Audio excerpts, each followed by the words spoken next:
खैरपुर हुअं त तारीख़ी मागनि जो शहर आहे, पर खैरपुर जी सूंह में इज़ाफ़ो करे थो फैज़ महल।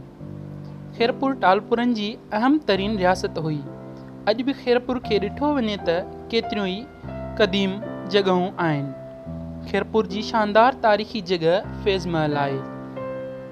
जी हा, उहो फैज़ महल जेको 1895 ईस्वी खां तामीर थियणु शुरू थियो, जेको 1898 ईस्वी ते जुड़ी रास थियो। फैज़ महल जी तामीर शुरू कराई उन दौर में खैरपुर रियासत जे वाली मीर फैज़ मोहम्मद ख़ान टालपुर। फैज़ महल खे लखी बंगलो बि सॾियो वञे थो, छाकाणि त उन दौर में आयल ख़र्च ₹1,00,000 हुयो। फैज़ महल 2 मंज़िलुनि ते मुश्तमिल आहे। फैज़ महल में 36 कमरा ठाहिराया विया, जिन में 18 कमरा इंतज़ार गाह तौरु हुआ। डाइनिंग हॉल, हिकु वॾो हॉल दरबार हॉल तौरु ठाहिरायो वियो। महल जी मोहाड़ी शानदार आहे, जॾहिं त मोहाड़ी जे पिलरनि पुठियां विरांडे जी वरी पंहिंजी सूंह आहे। महल में काठ जो कम बि शानदार थियल आहे।